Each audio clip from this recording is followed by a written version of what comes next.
Welcome to the Pen by Design podcast. I'm your humble host, Destiny Jordan, and here on this podcast, we delve into the craft of writing, publishing, and tips and strategies of being a creative entrepreneur. So let's get started.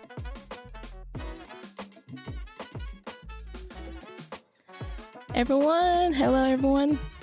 This is Pen by Design, and I'm your humble host, Destiny Jordan.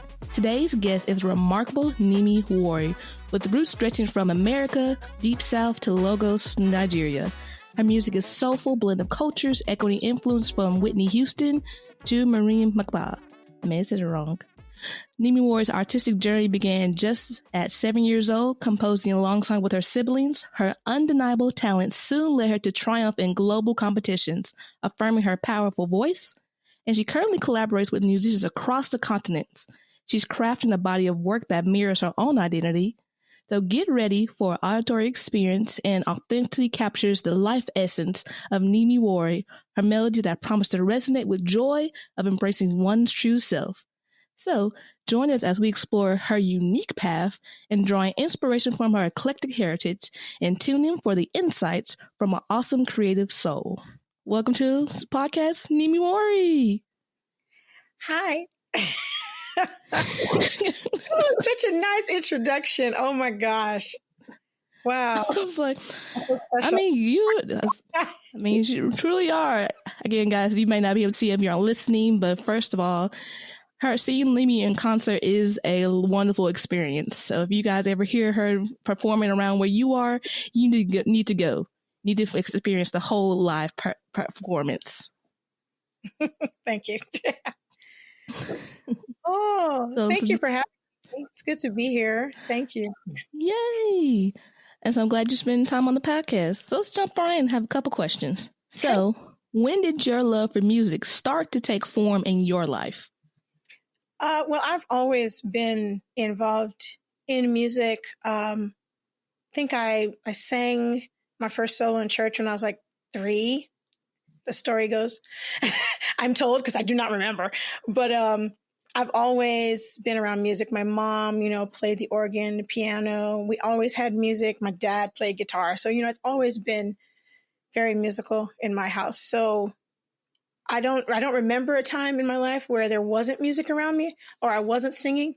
My earliest memories are of singing. So I've just always been musical. I've always been involved in music as long as I can remember.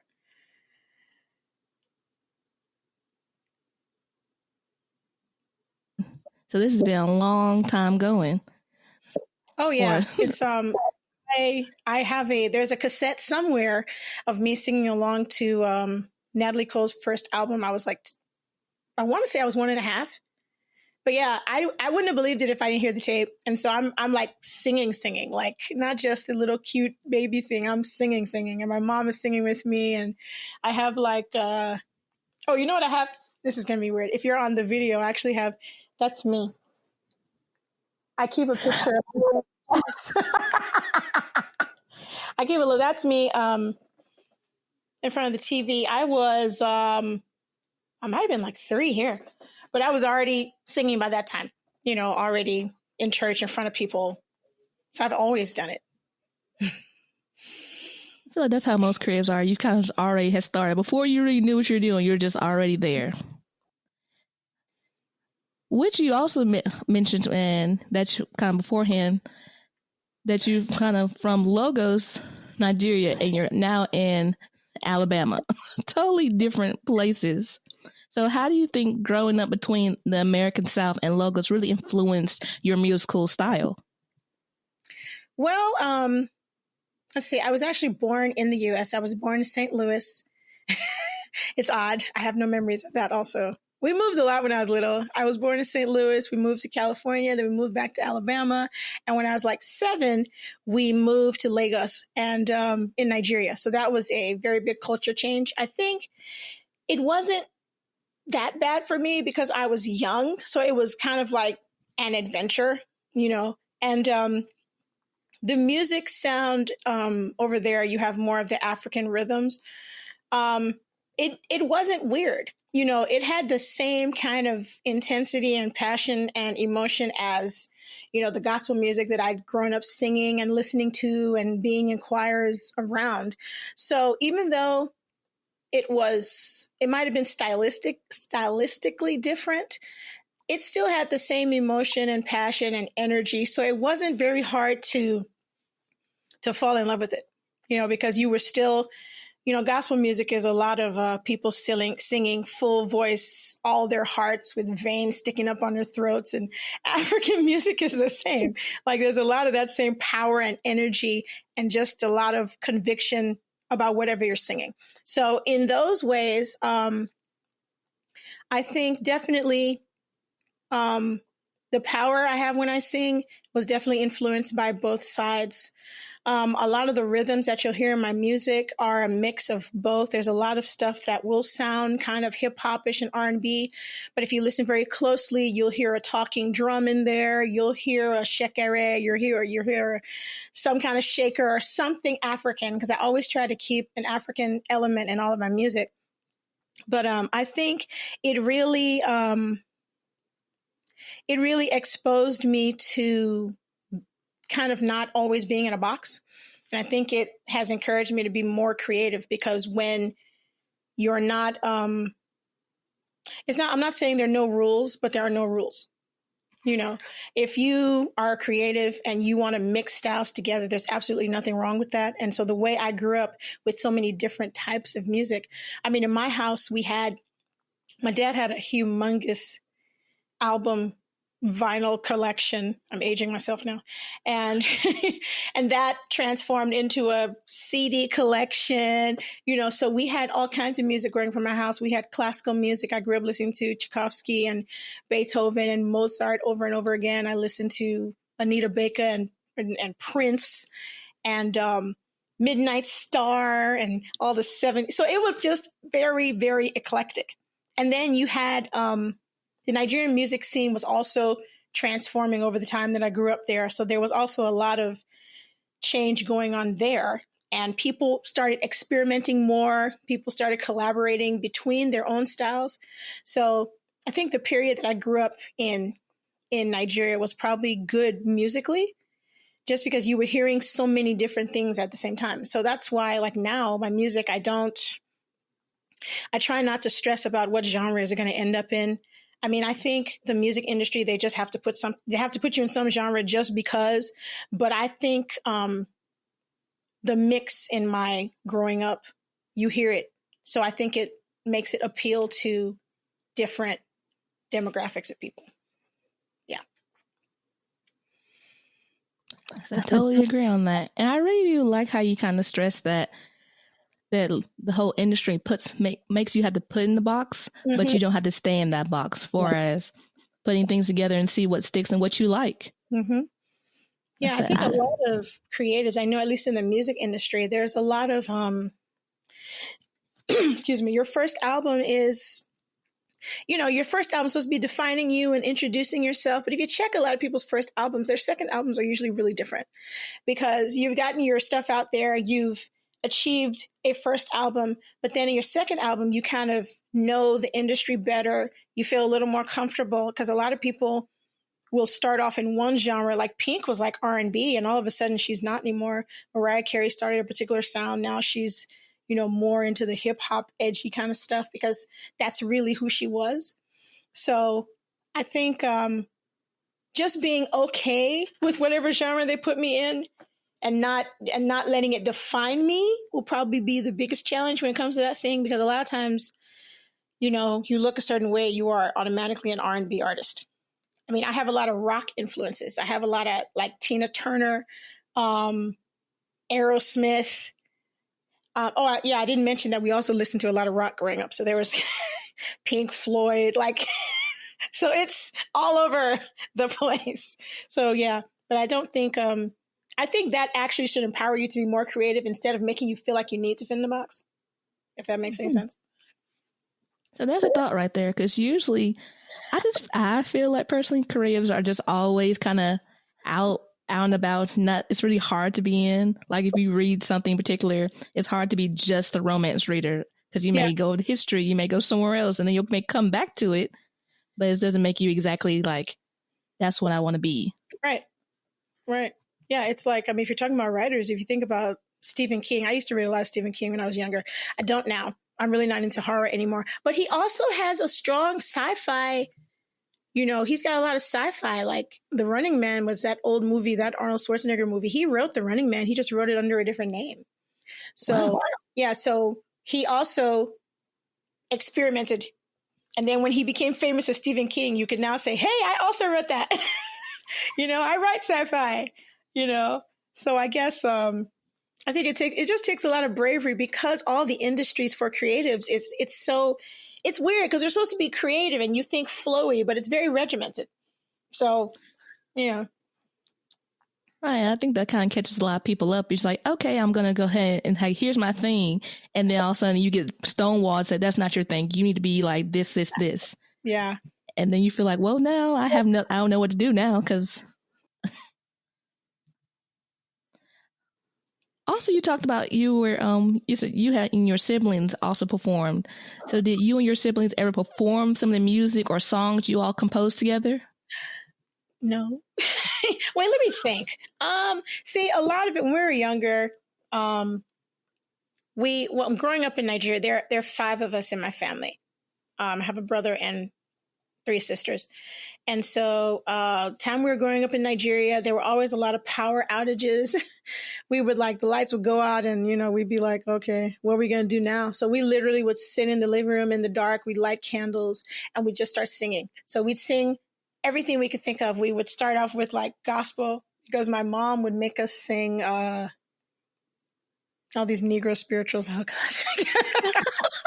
I hate them. But if you're going steal away, and then we do harmony and we'd stack the harmony, and I was the soprano, my other sisters were the altos, and you stack. So then we'd move on. We'd start singing Boys to Men songs because we could split the harmony, And so we'd be silly and just make up stuff and just make up songs on the spot. So I think in our minds, it wasn't so much of, wow, we're writing original music. I think we were just kind of having fun.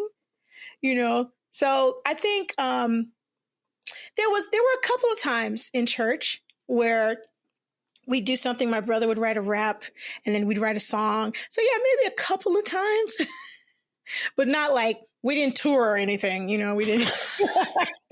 No, but yeah. So, but we were very, music was very therapeutic for us growing up. Right? It was very, if you were in a bad mood and somebody starts singing, somebody's going to harmonize with you from one area of the house. You're going to hear the harmony of whatever you're singing. And then if it's wrong, one of my other siblings is going to be like, no, actually that sibling was usually me. But yeah, but it was more, it was just a fun thing to do, to deal with stuff, to deal with, okay, we're feeling this kind of way or something's going on in the house. We really would get together and just sing, actually. So, yeah.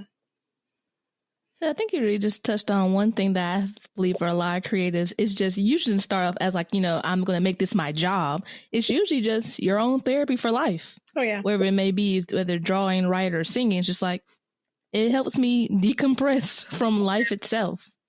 Yeah, I mean, you're talking about, you definitely in Nigeria, you can't say you're going to be a musician for your job when you're growing up. That's not a thing.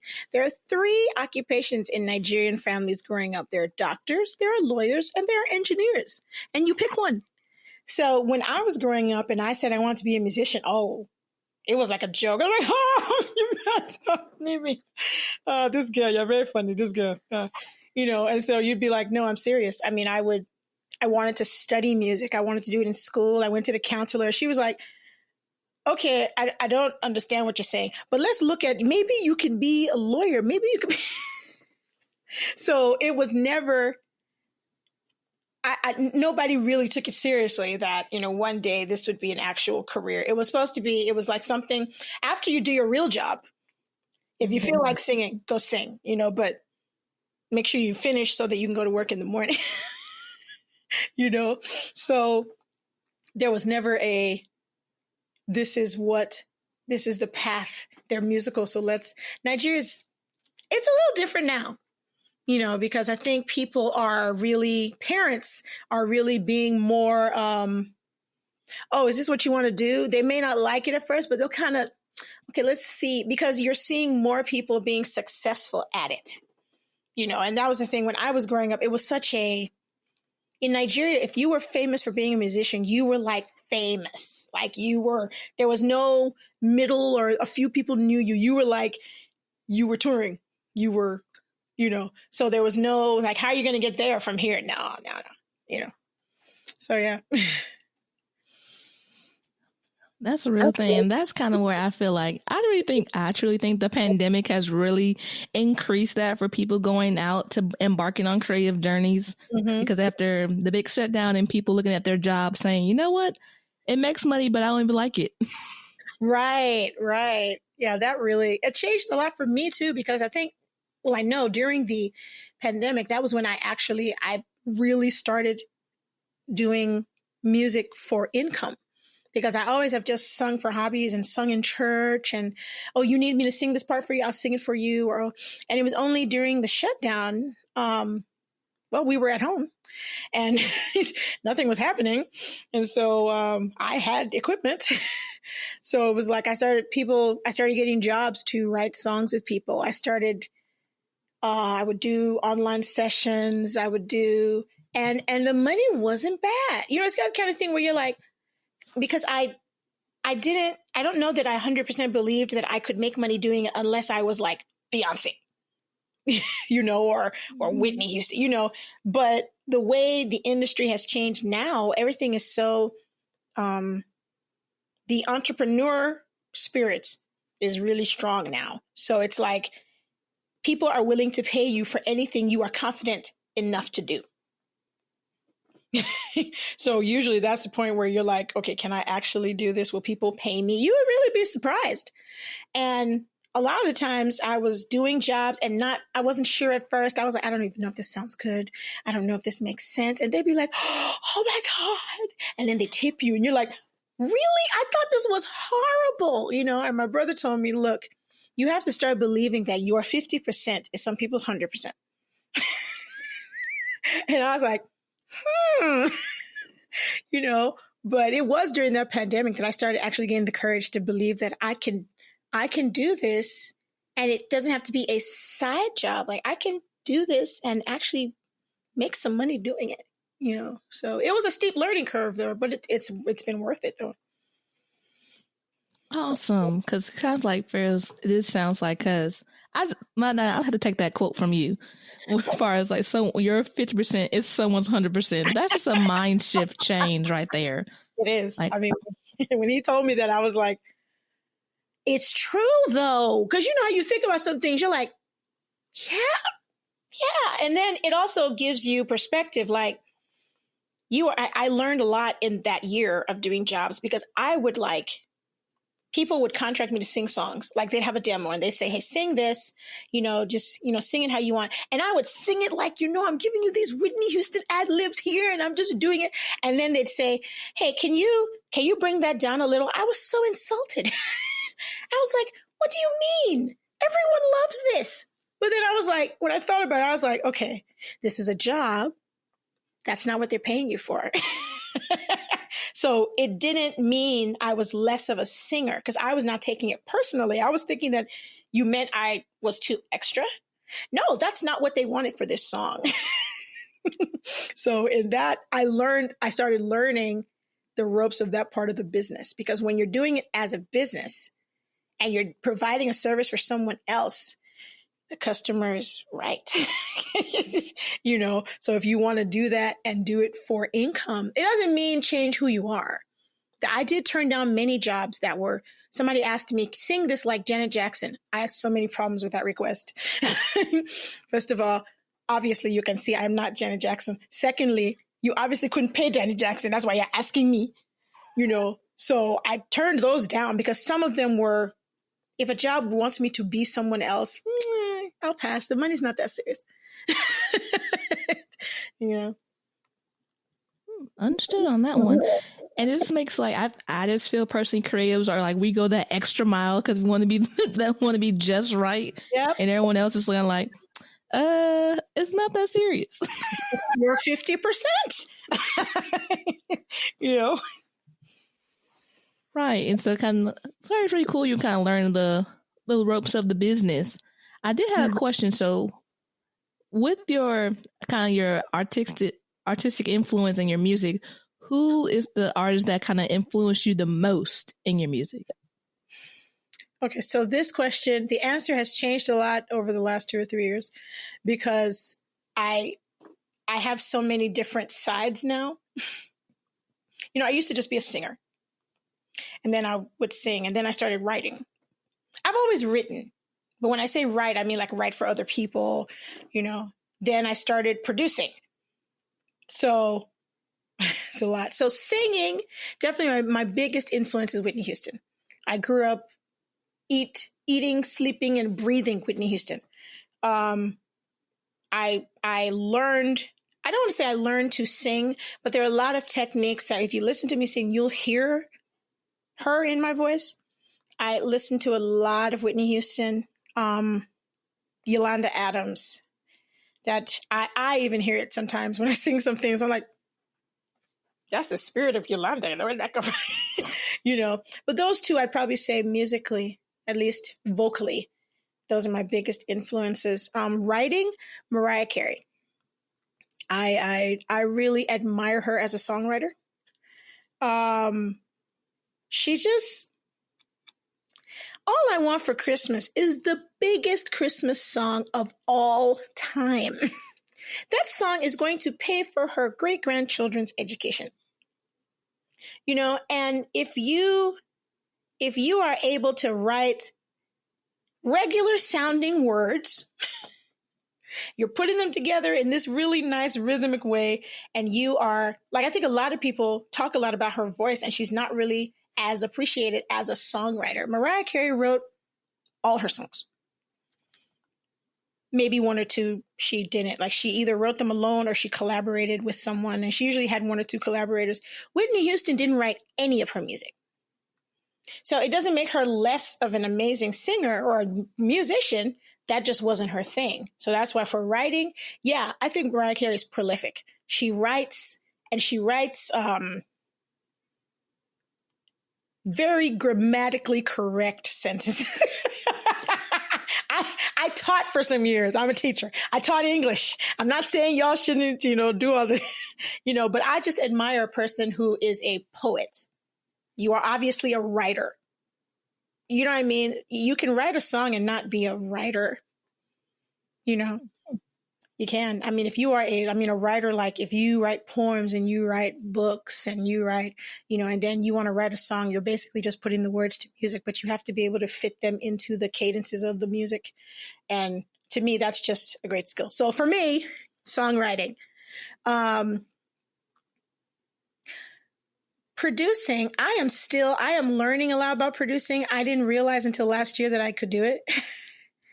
But as far as production, I think Timbaland is an amazing producer, not because I love his music, but just because the ability to take any kind of sound and put it in your music. You literally took your nephew crying, do do do do do do do do do do do. So his nephew was crying in the background. They said, let's tape that. That kind of creativity inspires me because it means every sound is musical. Every sound is a note. I'm talking and it's notes. If I hit my cup over here, that sound is a note. So that kind of creativity is very inspiring to me. Okay, that was a long answer to that question.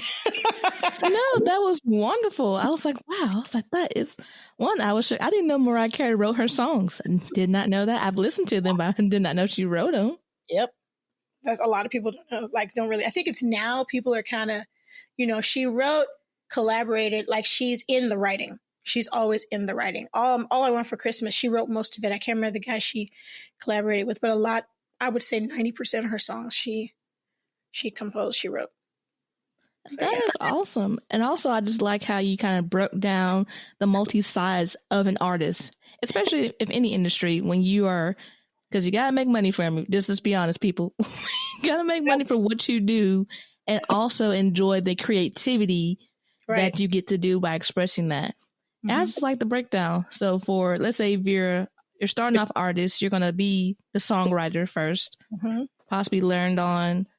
So we got singer, then you're the songwriter, and then you're just moved into producing. So it's a triple threat right there. In the process of moving into mixing, actually. So I'm doing mixing engineer classes now. It's a lot. Oh, I know. Oh, I forgot. And then, okay, performing.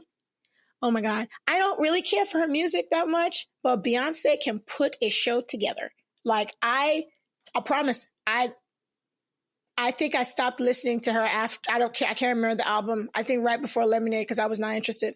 But all of her shows, her performances, her stamina, the creativity of the shows. Yeah, that's something I aspire to. That's the level of creativity. I mean, it's different to have the idea in your mind and you're able to have a team around you that can actually now bring out that thing you imagined, but you had to really have a wild imagination in the first place, because some of the things that she does in her shows, you're like, yeah, that's actually really cool. You're like, how did y'all do it? You have a lot of those. There's a lot of the outfits, everything serves a purpose. She's not just wearing outfits because they're cute. Like she'll pick something with one sleeve that has a long theme because she knows there's a step where she's going to do this and the light's going to hit it a certain way. And that's going to, so that level of thinking about planning a performance. Yeah, I really, that is an influence for me, because I watch her videos and shows and documentaries just so I can see that, Okay, so I'm done now. I'm done. No problem, but also who has good shows? Who's it? Pink has a cool show. Like she's done some cool things on her shows. And I just think my favorite all, just because I'm biased, is Michael Jackson. I just love watching his concerts. Oh, yeah. It's the, whenever they talk about people and they're like, oh, this person is like so extra. It's like, but that is who the person is. And that is because in the end, you like the end product. So you can tell you have to be, I hate using the word diva because I think it's used wrongly most times, but you have to know what you want and be okay with telling people that's what you want and try to do it in the nicest way possible. And if people hear it as you being bossy, I mean, but this is what I want though. So are we doing this or not? Which I respect. I respect it. Right. Mm-hmm. So one of your shows be like Michael Jackson, just fly off your stage with a jetpack. Because there's some things it's the imagination to do it. Besides the imagination, the bravery. Like there's some things I've told people, I'm like, do not fly me in the air. I don't know I saw this video of Tina Turner on this like thing way up in the air.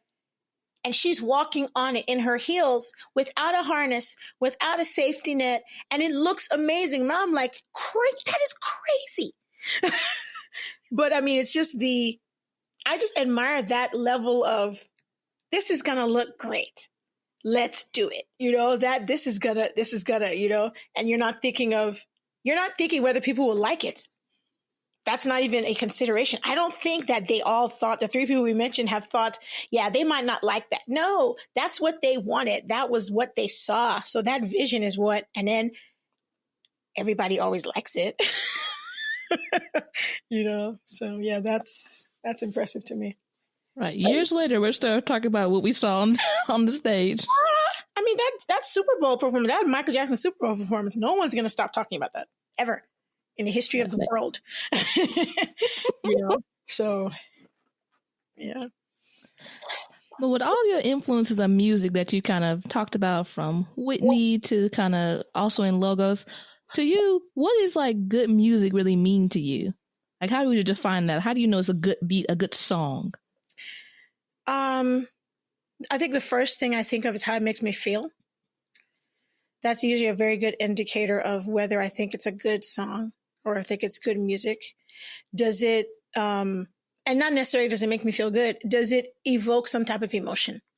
I mean, I've heard lots of songs that I feel nothing and I forget it's playing and it just becomes noise in the background, But when somebody's really emoting and they're really expressing a feeling, that's why, music is it can be very dangerous because the emotion that you put into the music translates across to the people hearing it. So if you are going through, we're going to hear it, So it can be dangerous if you're in a spot as a singer where you haven't maybe gotten past that, or you're just in a moment where, and I just want to express this moment. And then you use the song to get through, but you've created a song now and people are going to listen to it forever. And that emotion has now been captured in a song. And some emotions, it's good to express it, but some emotions were like, this is okay. Like, what's that song that just bothers me all the time? Creep? Yeah. No. Like, I just feel bad for you. I just want to give you a hug, but the fact that you wrote a song and we felt how horrible you felt, that's good music, because then you're like being authentic. You're being honest. You're being, for me, that feeling, I've got to feel something when I'm listening to something. I am a champion of strong vocals. I love it when a person can sing. Okay.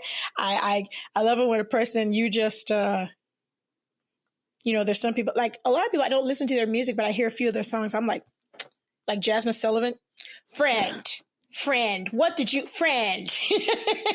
Like, I couldn't be near her because I'd just be hitting her when she starts singing,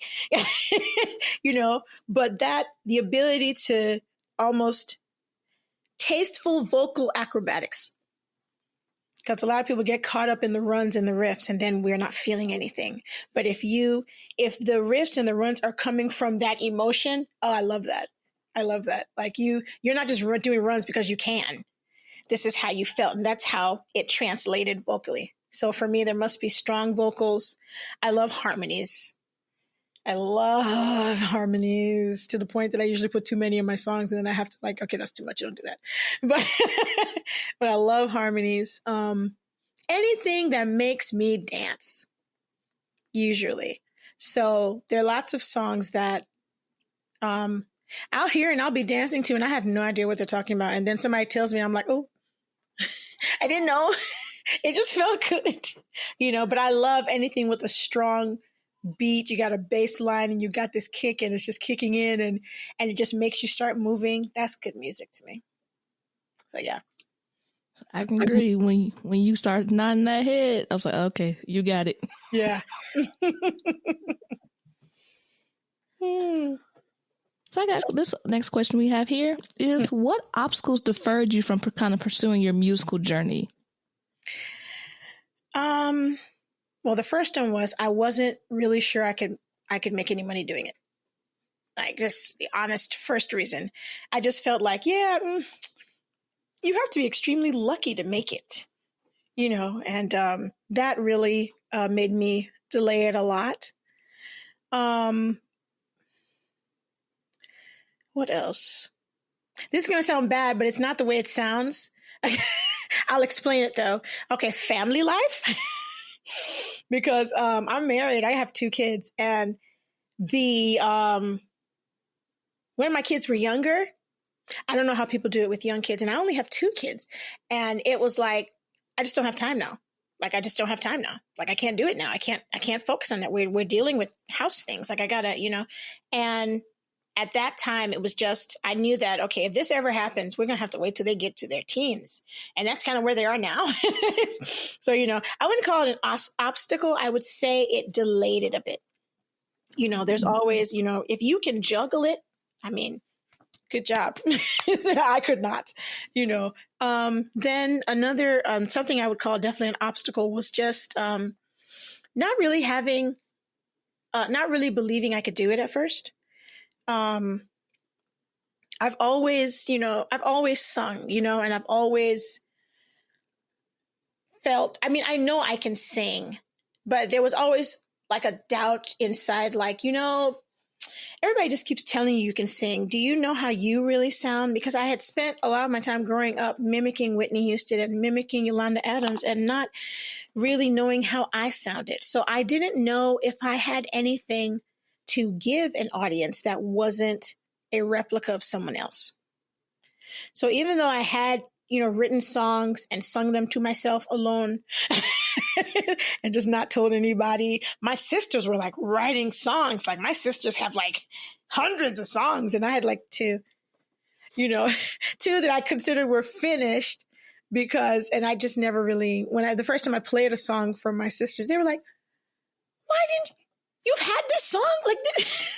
And I was like, oh, it's bad, isn't it? It's bad. Like it took me a very long time to really believe that I had a product that people wanted.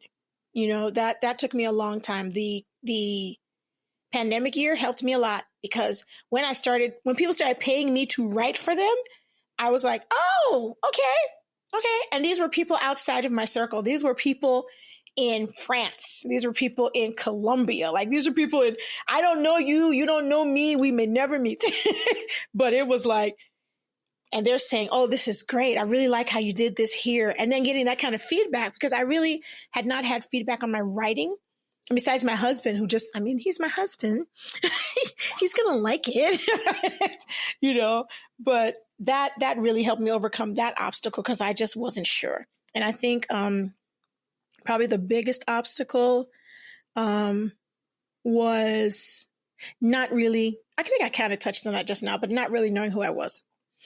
Yeah, once I started kind of solidifying my identity as a person and I stopped trying to be what I thought people expected me to be, that freed me up a lot.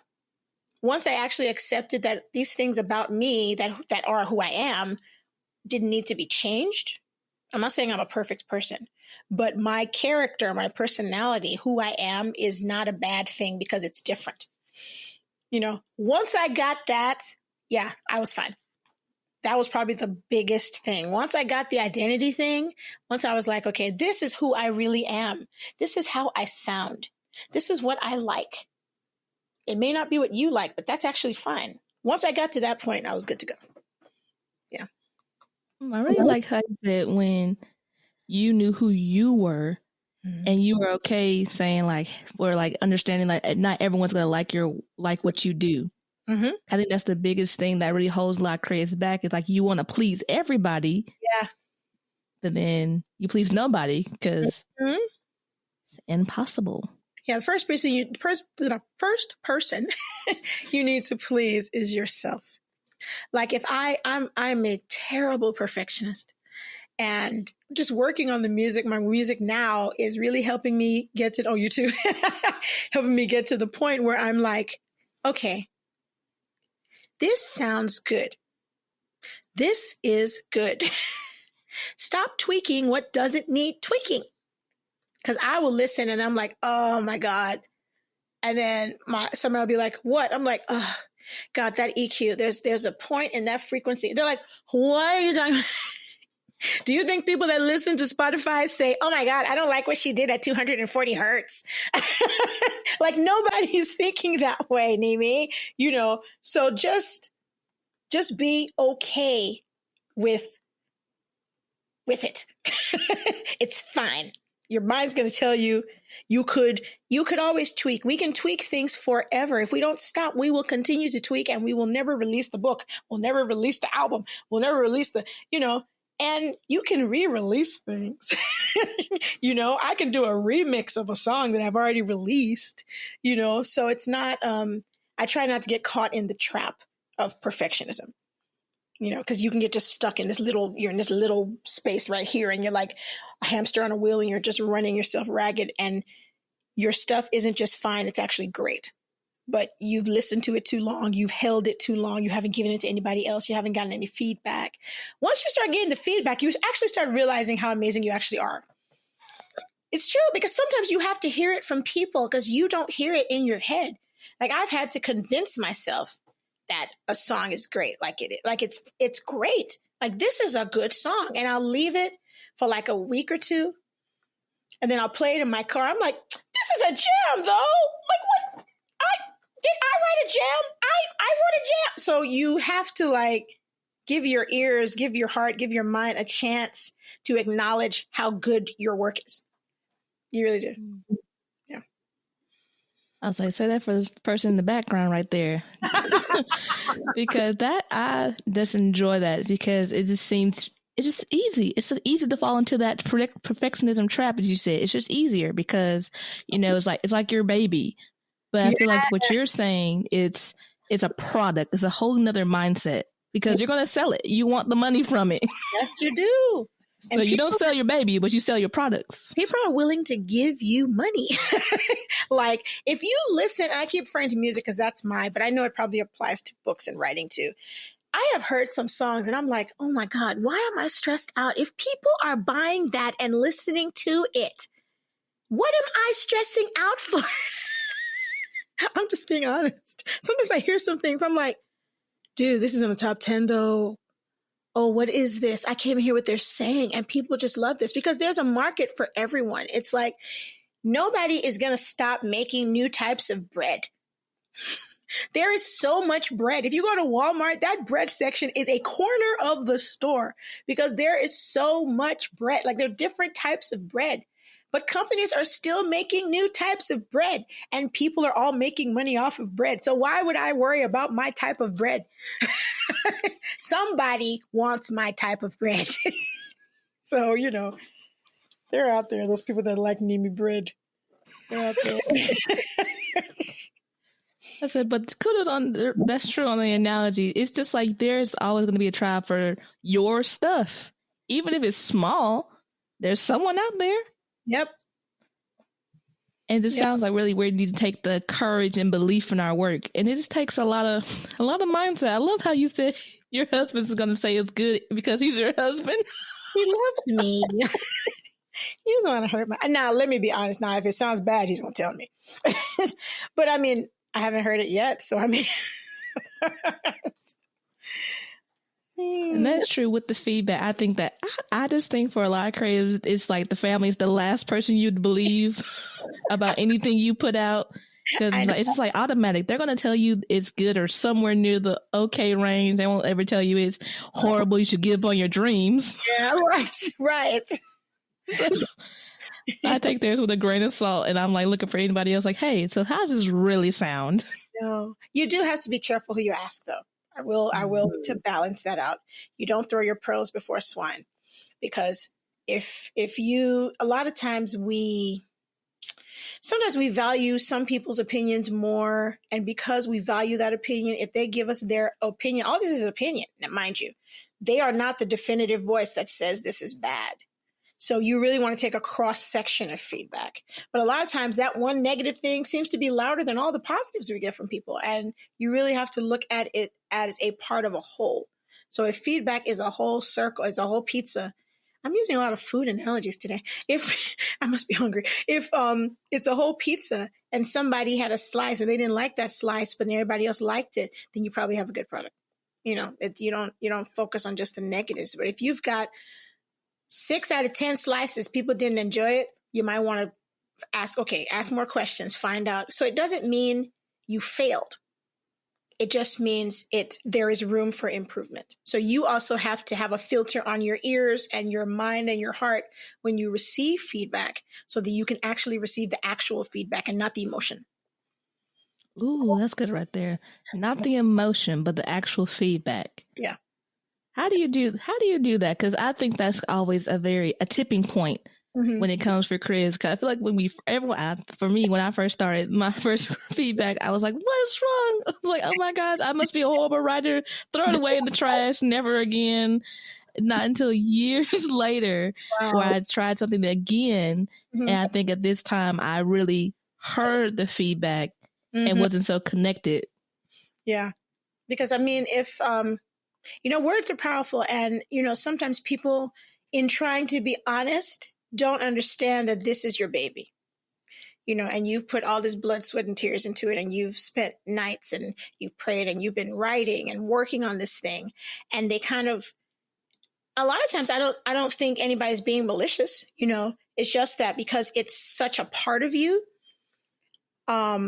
you have to, I have kids, so this analogy works for me. You have to, the first time my son got on the school bus, it bothered me so bad. I was like, oh my God, are you sure? Maybe I should have taken, I don't know. He walked out the door and didn't look back at me one time. He was fine. I was the one that was like, and if you can, in the moment you're receiving the feedback, if you can disconnect from the project and just be like, okay, this is just something that I made. This person is telling me this is what they think. So you have to be like, the step out of the feelings of offense. Don't take it personally.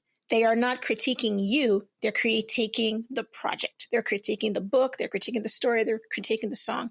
They're not critiquing your abilities as a writer or as a singer. Now, if they're doing that, that's when you shut your ears off. That was the wrong person, because you also have to know, okay, I didn't ask you whether I could sing. I didn't ask you whether I could write. I said this story, this, and this. And you always need to be specific on the feedback you want.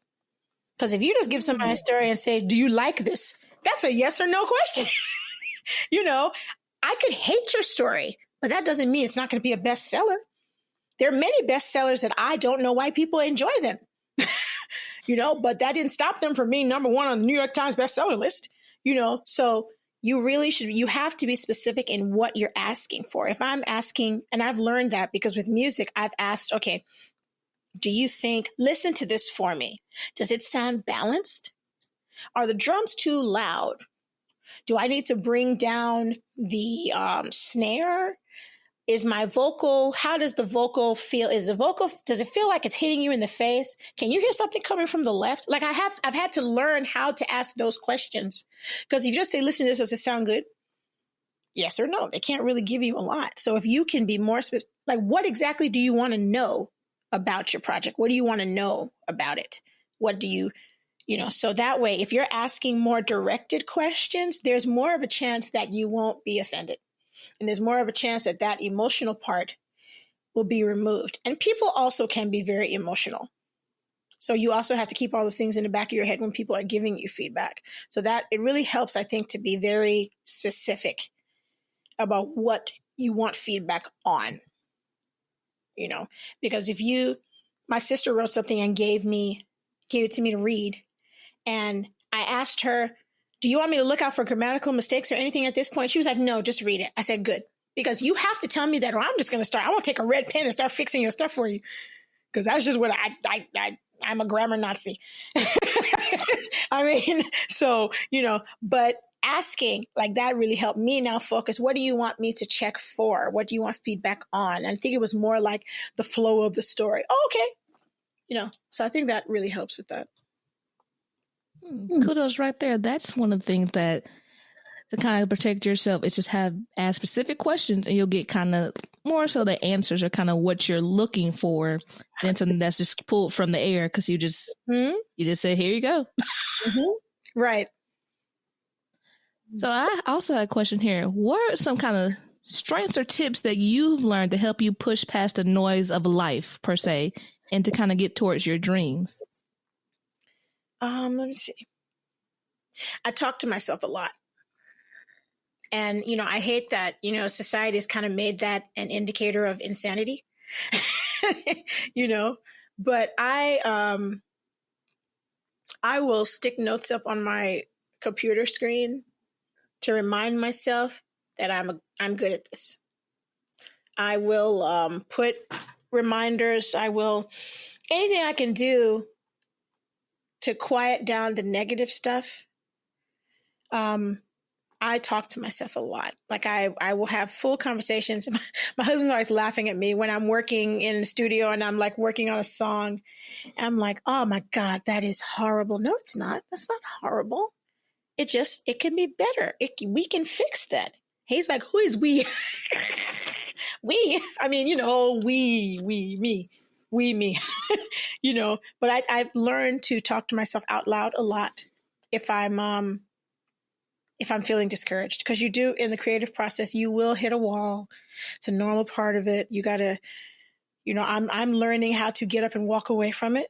That I will sit down in front of my studio. I'll sit in here for like 8 hours straight. I'll forget to eat. I will. So I've had to start setting reminders because I'm like, I can just fix it. I can knock it out. No, I have taken 5-minute breaks and come back and then there's the answer. It was just move this over here. I was like, ugh, you know. So that helps me a lot. Praying helps me a lot. Taking the time when at the start of the day, just sitting down, getting quiet, listening. I usually will listen to some kind of instrumental or something just to get my mind quiet, because my mind it runs. If I don't shut it down, it will and I'll be thinking of the dumbest, stupid things. Why did I leave that spoon downstairs last night in the sink? I should have told somebody to wash it. Like, I will start, and I have to just sit down. I'll turn on my music, take a few deep breaths, and quiet everything down. Nobody talks to me at that point.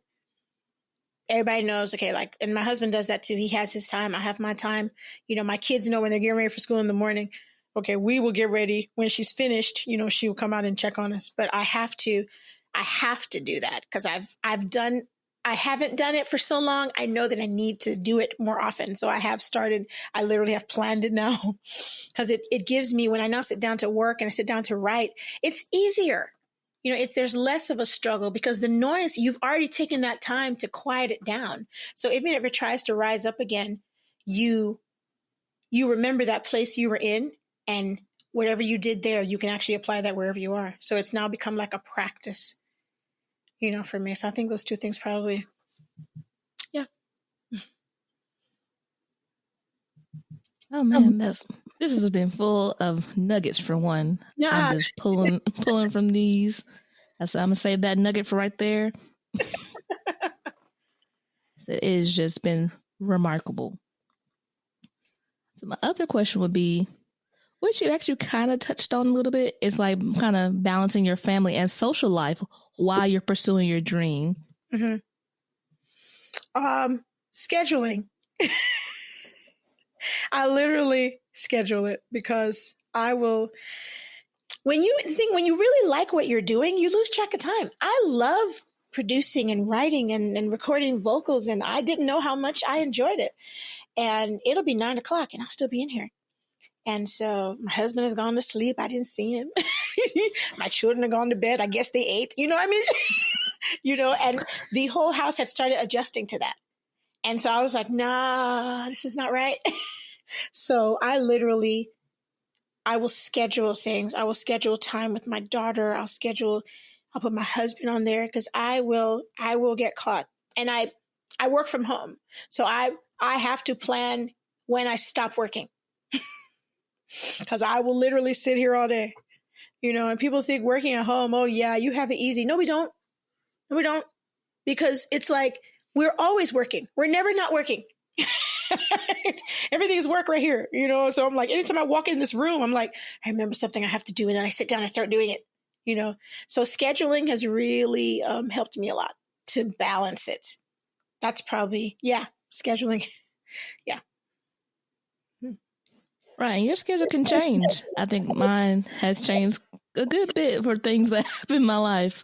Yes. But it's also been a hallmark for me of like, okay, if you're on the schedule, you must be a real thing. Right. I had to learn that. Like, I'm still I struggle with that flexibility, because sometimes I feel like I failed because I didn't follow the schedule. And then I have to, again, start talking to myself. No, friend, you did not fail. Just move those things to tomorrow. You did something, you plan, it's that kind of thing where you really have to change your perspective, because I start feeling defeated. I'm like, why did I do all the planning if I wasn't going to do it? I'm like, no, it's helping you keep up with what you need to do. And it really helps you put the important things in perspective. So you now know, okay, if this was important enough, like you said, to go on my timer, it's on my schedule, it's important. So yeah. Oh man, like I said, live by the schedule, my friends, because it just saves you a lot of heartache, because it's like, he's like, it's there. It wasn't there. And then I forgot about it. And then you're like, where are you? It's like, I don't know. I'm busy doing what I'm supposed to do. Yeah, right? So, oh my gosh, this has been so much fun. And so I got our last couple questions. Okay. I'm going to speed through for you. I talked too much, Destiny. No, but you have a lot of good nuggets. So I really am not. I just would be disappointed either. I'm like, this has been like, whoo, fire bombs everywhere. But kind of close to wrap it up. What are the core beliefs that kind of help you pursue your new heights? I've learned to believe that I am good at what I do. And that really helps me a lot. That gives me confidence so that when things get hard, I can remind myself, I'm good at this. This is just a learning curve. It doesn't mean I'm bad at this. It means that this is a new level and this is something new that I have to learn how to do, or, this is something that's going to add to how good I am at this. And that really helps me when there's something that looks like it's going to, it doesn't, I don't go to the other extreme of, oh, I must be bad at this since I don't understand this. No. So that core belief that I am good at what I do, it tends to sound overconfident to some people, but I promise it's like, but I am. That core belief. And then I also believe that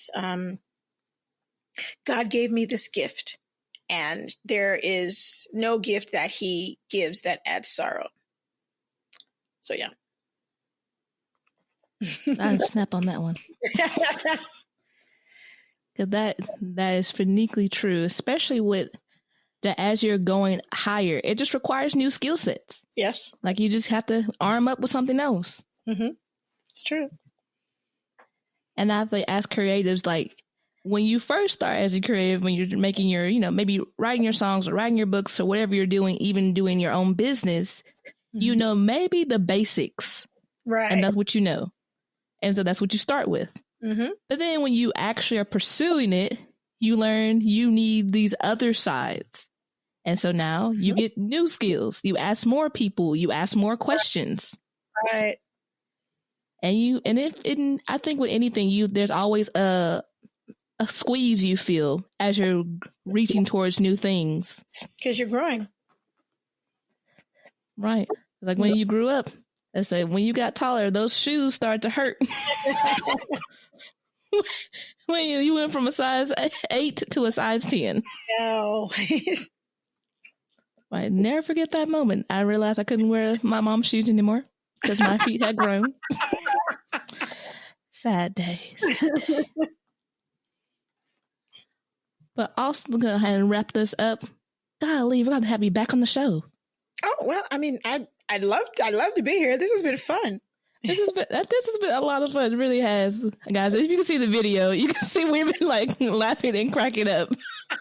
If you don't, I would hear the sounds. Yeah, I'm snickering over here. What is one piece of advice you would tell your younger self? Oh, don't drink the Kool-Aid. I'm kidding. Okay. Kind of, really. I mean, what would I tell my younger self? I would have told myself not to be so quick to believe the negative things that people said about me, and to be quicker to believe the positive things. I tell my younger self, it's funny, when I was younger, I was a lot bolder. And somewhere as I got older, I got timid. I would tell my younger self to not let anything take that boldness away. It has taken me a minute to work back up to it, and I would tell myself not to be ashamed of being loud or being extra or being shiny and glittery and always, your hair is so bright. Why are you not like everybody else? I used to wear blonde hair in college, and they were like, yes, the blonde lady. And I'm in Nigeria, so it clearly was me. But I would tell my younger self not to hold on to that fearlessness, hold on to that bravery to be different. And that way I wouldn't have to go through the process of losing it and finding it again. Yeah. Mm-hmm. So we do have some young creators that listen to the show. So for the young creatives listening, what is one piece of advice you would give them just going on a journey of being a creative? We're just starting out. Either you're a singer, songwriter, or author. How would you tell them to start? Don't be afraid to experiment. And I think I am still learning that. I love templates. And if I have to plan something, the first thing I do is go on Google and see if there's already a template for it. My husband is not like that. My husband creates his own things for almost everything. I'm like, the guy is the king of Excel. He's like, I can do this in an Excel spreadsheet. I'm like, you can do this in an Excel spreadsheet. So I didn't ask you to do an Excel. I'm trying to make a grocery list. You want Excel? No. But I would tell, young creatives to, not be afraid to be different. Don't be afraid to make mistakes. I'm naming things that I have to remind myself not to struggle with. So I don't think you reach a point where you've just conquered that, especially if that's something you dealt with. You got to keep on checking yourself. But yeah, don't be afraid to make mistakes. I listen to, there's a motivational speaker, I forget his name, might be George White, the speaker on Spotify, where he says there are two choices: winning and learning. There is no losing. You're either a winner or you're a learner. Because from every mistake you make, you learn something. If you allow that process to happen and stop trying to avoid it, because what's the worst that will happen? You fall, you usually stand up. I don't think you stay on the ground unless you really broke your leg or something. And even then, somebody's going to help you get up, so don't be afraid to make mistakes. I think that's probably the biggest one, because it has taken me a lot to get to that point where I can make a mistake and then not let it break me or stop my journey. So yeah, I think that would probably be big. Also, what book would you recommend for young creatives to read? Okay, one book that I found that I absolutely love and I recommend it to everyone. Oh my God, I can't remember who wrote it. I was going to check that. I'm going to say it and then I'm going to look. It's called Grace Over Grind. It is a Christian book. I am a Christian, so I read a lot of Christian books. Grace Over Grind. There it is. It's written by Shay Bynes. It's actually for entrepreneurs, how grace will take your business where grinding can't. And she talks about how a lot of nowadays we glorify the hustle and we glorify the grind. They're always like, pray, slay, grind, and all these things. And we weren't created to grind. Grinding is a harmful process if your knee joint grinds together, you lose all your cartilage and then you get arthritis. It's never a good thing to grind. And the mindset of going for the grind makes it difficult. Now, I'm not saying it's not going to be hard. That book really gives you a real picture into, understanding that you don't have to kill yourself to succeed. You have to work hard, but there's a difference between working hard and just killing yourself. So I really love that book. It changed my perspective on a lot of things. It might sound cliche, but the Bible, I'm not even kidding. I'm not even just saying it because I'm a Christian. There are I have gone through times in my Christian life where I've just been like, well, forget all this. I don't know what this is about. I didn't sign up for all this when I did the Give My Life thing. I didn't do all this, and the Bible, it's a huge book and it's got so much stuff in it. And I really thank God for Google and apps, because you easily can find things you need now. You don't have to read the whole book of Nehemiah to find something. You literally can Google it. So when I need something and I need some reassurance and I feel I'm in doubt and I can't remember who I am, I can't remember how I got here, I can't remember, and I Googled, I need a Bible verse for this. And there it is. And I'm like, oh yeah, okay. So probably those would be the ones. So also, folks, links will be in the show notes below. So for all things we're talking about today, you can find them in the show notes. And the most important one, where can people connect with you? Where are your platforms and how can people get in touch with you? Okay, I am on Facebook. I am on Instagram. If you search Nimiwari, that's my first name, you will find me. I stream on Twitch. I was like, what else do I do? I live stream on Twitch. So if you like to, if you're a Twitch, you love it. Do you know that some people have actually cut their cable and they only watch Twitch? Like, I know people. But yeah, it's like TV. So I sing on there. I game. I have creative writing sessions. Like, I do a whole bunch of fun, crazy stuff on there. So you can find me on Twitch. Also, again, search Nimiwari.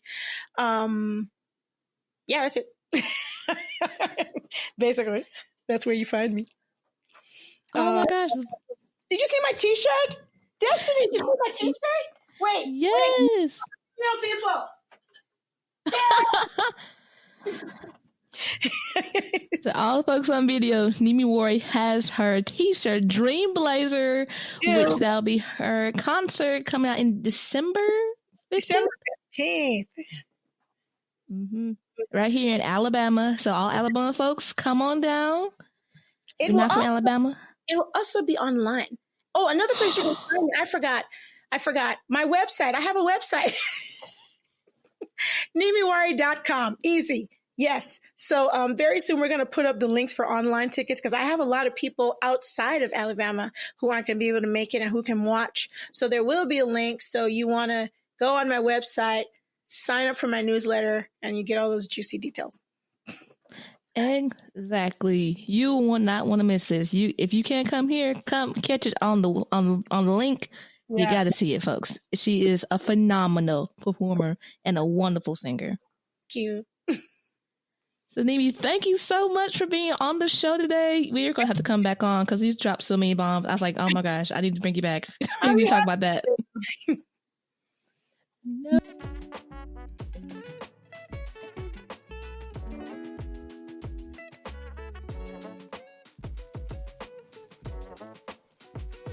Thank you for listening to Pen by Design. Links are in the show notes of all items mentioned in today's show. Don't forget to pick up your free self-publishing guide to start your author journey in the show notes. Pen your own story designed by you. Catch you in the next episode. Bye for now.